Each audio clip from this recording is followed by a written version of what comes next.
Tonight on CFTK-TV News, Terrace has suffered several mischief cases recently. Rio Tinto has put out a report detailing their 2023 BC economy contributions, and all tenants in Coquitlam can breathe a bit easier thanks to new protections.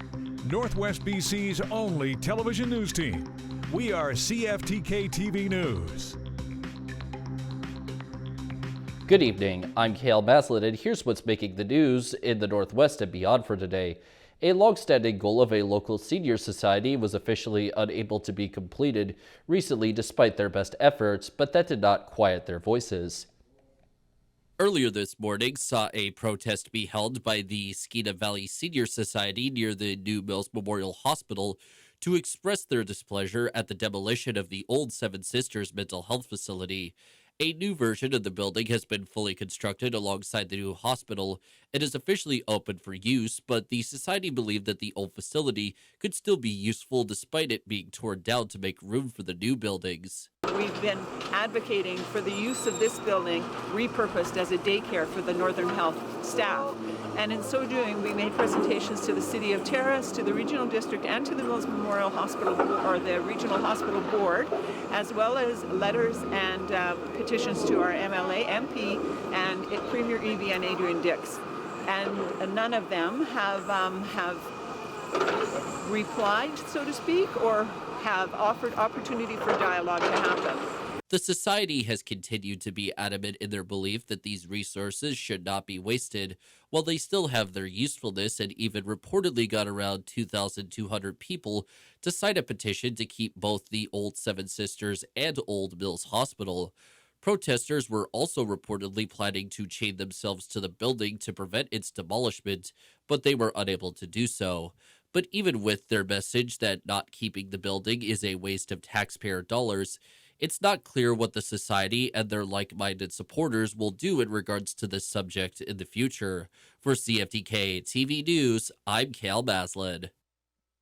In a new news release, the Terrace RCMP let it be known that a few days ago, they got word of 3 different mischief cases that were said to have happened at a government building as well as local businesses. One thing that cases had in common is that damage was caused to the locks on doors via them being covered in glue. These offenses are not the first to happen in the Terrace area, as the police have also gotten a few other reports of these glue-based crimes. The RCMP also believe that it's one person committing all of these glue on the door offenses. Terrace's police are now asking anyone who may have some kind of evidence or idea as to who may be responsible for these offenses to call them at 250-638-7400 or to call BC Crime Stoppers at 1-800-222-8477. Rio Tinto has put out a release that detailed just how much they contributed to the provincial economy last year. In total, Rio Tinto BC Works managed to contribute a combined total of $475 million to BC's economy in 2023, with $274 million of it directly spent on contracts on services, $264 million spent on salaries, pensions, and benefits, $33 million sent towards the municipal and provincial tax base, and the last $3 million used for community contributions and sponsorships. The release also mentioned how the company is committed to producing low-carbon aluminum products in order to benefit their customers as well as the province as a whole. One other detail brought up by the company was that they have now served BC for 70 years and look forward to the next years of service. Canfor Pulp Products recently came out and said that they have agreed to sell off its Taylor Pulp Mill located inside of northeastern BC. The company next said it is selling the mill for $7 million to an undisclosed buyer. The sale is currently expected to close sometime in the first quarter of this year. Canfor Pulp reported a loss for its third quarter last year, citing the soft global pulp market conditions as a factor.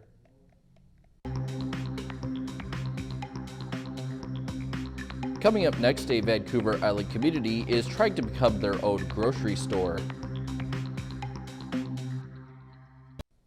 Welcome back. Food prices are especially high if you live in a northern or remote community. It's one of the reasons why a First Nation off of Vancouver Island is making plans to skip the grocery store and, in a way, become the grocery store or the farm where food is produced. CTV's Anna McMillan explains. In remote communities like Alert Bay, it takes a lot of green to eat your greens. One tomato, I think it was $4. $4 for that one tomato, no lie. That's why the chief of Numgees First Nation says the community is going to grow and sell its own food. That's why we're after a healthy choice to try and get our people to make the right choice. So when they go to the store, they don't have to look at an outrageous price and say, I can't afford that, and walk away, right? They're setting up technology that looks something like this. These vertical gardens are called hydroponics. It's an opportunity to grow food year-round in a controlled environment with specialized UV lights.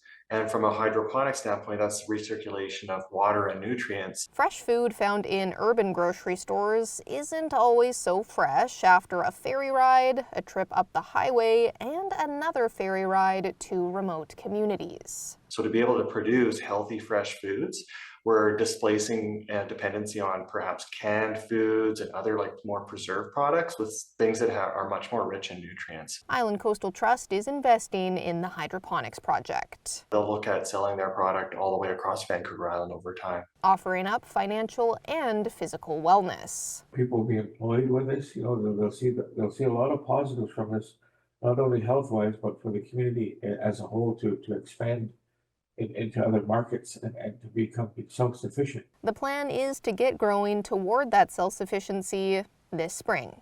Anna McMillan, CTV News.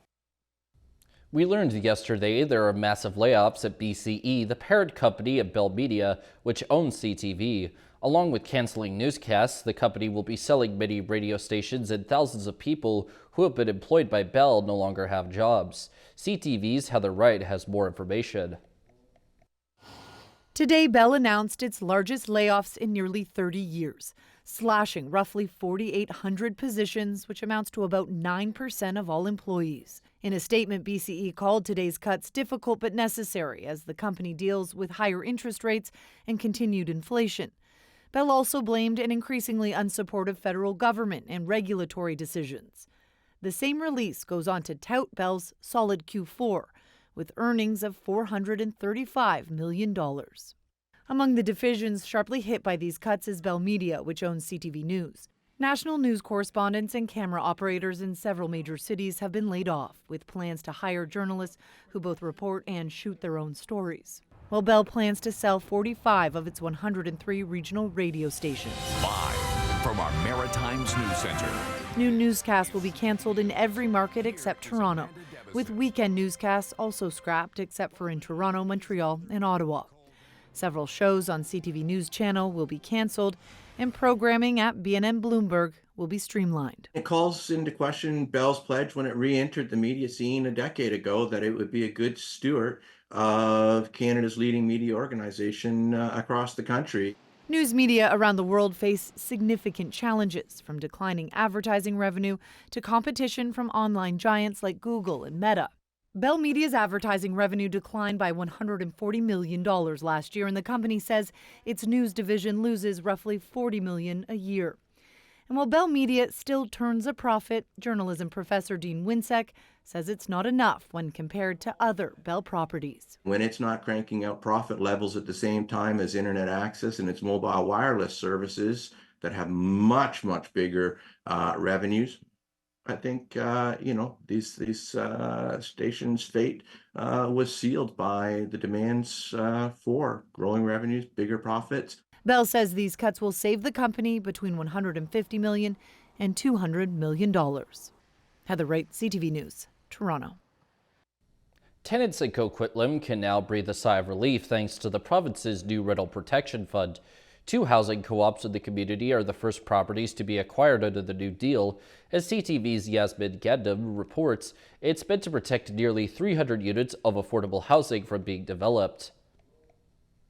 The lease at the Tri-Branch and Garden City Co-ops in Coquitlam expired in October of 2022. The future of residents at risk until the Rental Protection Fund. Because when you're in a housing crisis, The first thing you need to do to get out of it is to stop digging. We cannot afford to lose affordable rental housing like this building. EB says the government's fund will contribute $71 million towards the $125 million acquisition in Coquitlam by the nonprofit Community Land Trust of BC. The fund provides one-time capital grants to nonprofits to buy affordable rental buildings and co-ops. He says with the ongoing housing crisis, it is crucial to preserve affordable homes. To ensure that this housing is not only protected going forward at affordable rent levels, but also that the building will be improved so that it meets the standards that we would all expect for decades to come. He says without the funding, the 290 units would have been forever lost to redevelopment. But these units aren't the only ones being saved. Funding has been approved for a total of 700 homes across the province. If you have that housing security, in your 20s, your 30s, your 40s, and you're building upon that, for your lifetime, that you are not having to, move out of your home and into a market you can't afford. The funding has been further multiplied by $5.8 million from the city of Coquitlam. The co-op members' rent will be increasing, but the cost will be dependent on individual incomes. Yasmin Gandam, CTV News, Coquitlam. Turning to tonight's weather, the North Coast is currently expected to see heavy rain at times and a high around 5 degrees. The Terrace-Kitimat area is said to be getting some snow at a low at -2 degrees, and the Bulkley Valley and Lakes District will also likely have periods of snow at a low at -6 degrees. On the North Coast, the upcoming week will deal with clouds and rain to start, before becoming a mix of sun and cloud while the high shifts between 5 and 6 degrees. In the Terrace-Kitimat area, their week should contain snow and then shift to sunny days, while the high moves from 1 to 0 degrees. And in the Bulkley Valley and Lakes District, the next week or so is expected to see flurries and snow to begin, and then turn into sunny and cloudy days with the high bouncing between 1 and -4 degrees. Checking out the highways now, visit Drive BC for the latest and up-to-date conditions, and as always, drive safe out there. On Highway 16, there are slippery sections, utility work, maintenance, and fog patches, plus the Usk Ferry is out of service and the cable car is in effect. Highway 35 has some fog patches too. Highway 37 has some slippery sections while also having various bits of maintenance. Some more slippery sections on the Nishka Highway, and the Telegraph Creek Road has slippery sections of its own. And this is what the roads were looking like this afternoon around the region from the view of the province's highway cams.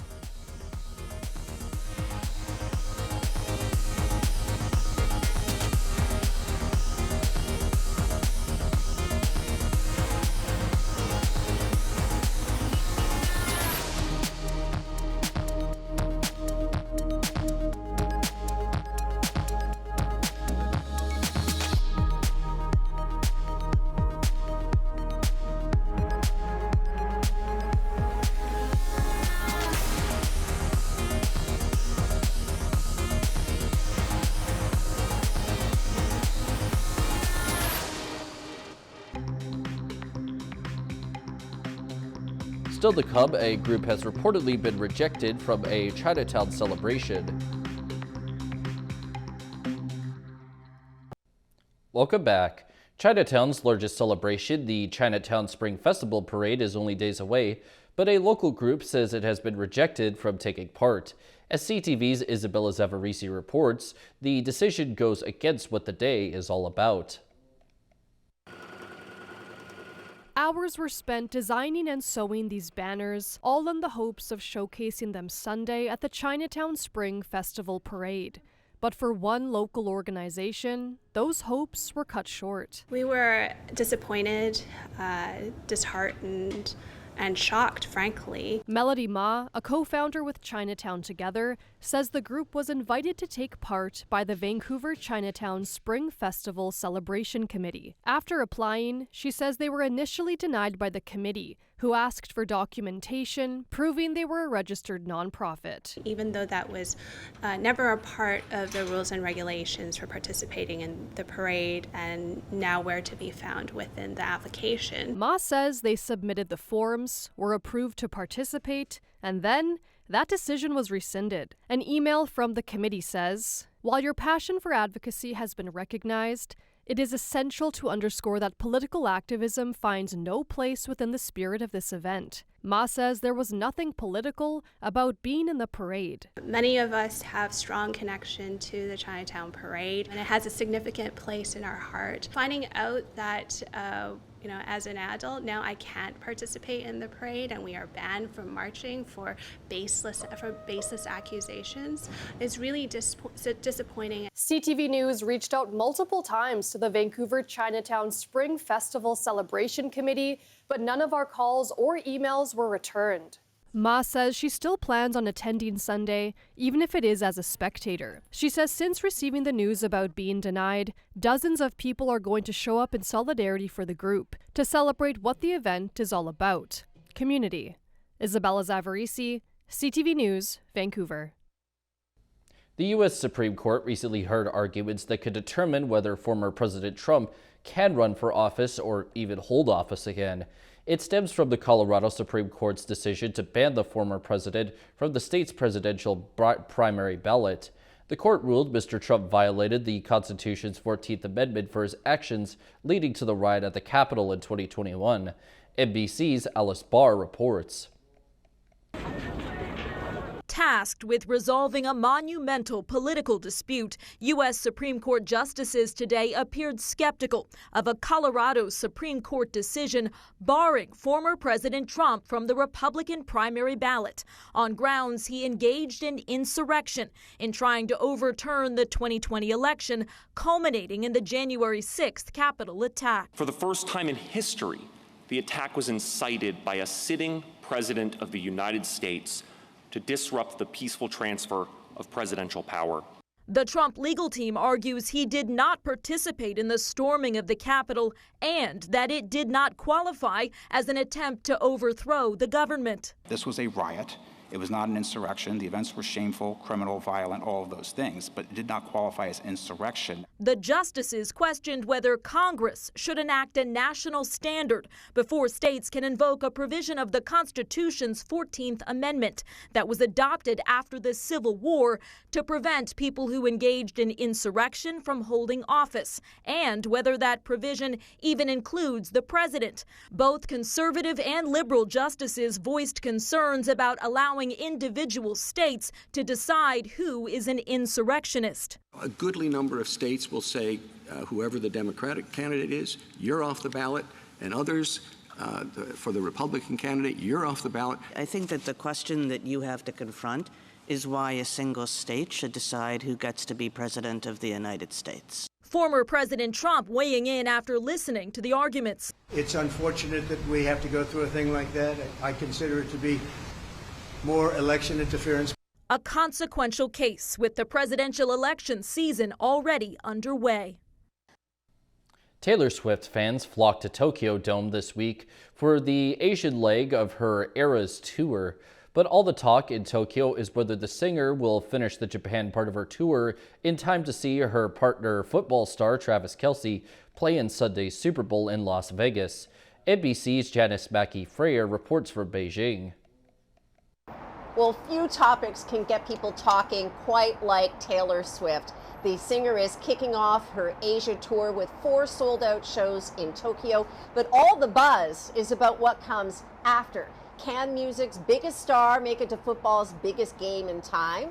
Now, Swift has not publicly confirmed she will even attend the Super Bowl to cheer on her boyfriend, Travis Kelce, as the Kansas City Chiefs take on the San Francisco 49ers for the championship. The burning question, is it even possible to make it from Tokyo to Las Vegas before kickoff if the last concert is on Saturday night? Now, the internet has been on fire with flight trackers and time zone calculators. Even Japan's embassy in Washington has been trying to assure Swifties that it will all be okay. They issued a tongue-in-cheek statement saying they should, quote, shake it off and be, quote, fearless. Meanwhile, fans in Tokyo are caught up in Taylor mania. There are long lines for merchandise, fans wearing glitter, tassels, sharing homemade bracelets, all the hallmarks of the Eras tour that blazed across the U.S. last year. Every show in Asia for the next month is sold out. There are no dates planned for here in China. Taylor Swift, of course, fresh off making music history with her 4th Album of the Year win at the Grammys. As for the Super Bowl, time is on Taylor and Travis's side. Japan is one of the first countries west of the international date line, so there is a full 17 hours ahead of Vegas. So it's more than feasible for Taylor Swift to land there before dawn on game day, though private jet parking these days is apparently tricky. And now we turn our attention to the stock markets. The Canadian dollar is up 2/100ths of a cent. The price of gold is down $9.20. Oil is up 62 cents. Natural gas is down 7 cents. Aluminum is down 50 cents. In Toronto, the TSX is up 89.96 points. The Venture Index is down 2.90. In New York, the Dow Jones is down 54.64. And the Nasdaq is up 196.94. Still ahead is a look at an art teacher profiting off of their students.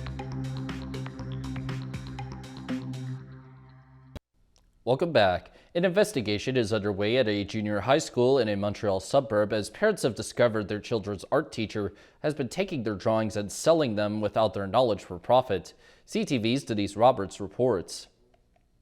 It started with a simple Google search.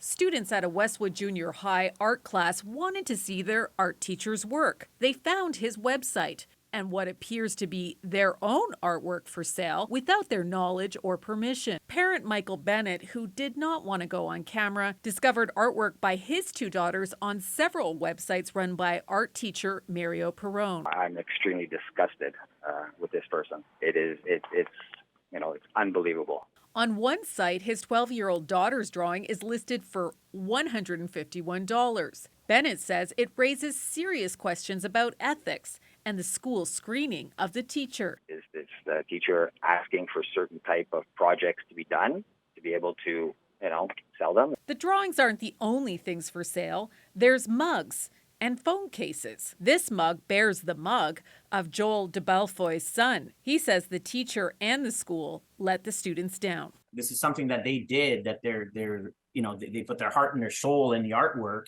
and they get an A, a B, a C, or a D on it, but he's getting $118 in his pocket.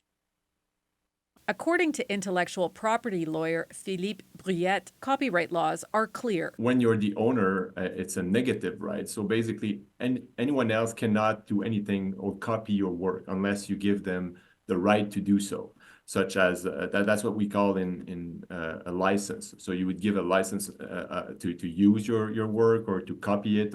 He says parents could take legal action. I would send a demand letter as soon as possible to the teacher, requiring him to stop selling anything. Perron did not respond to CTV's multiple requests for comment.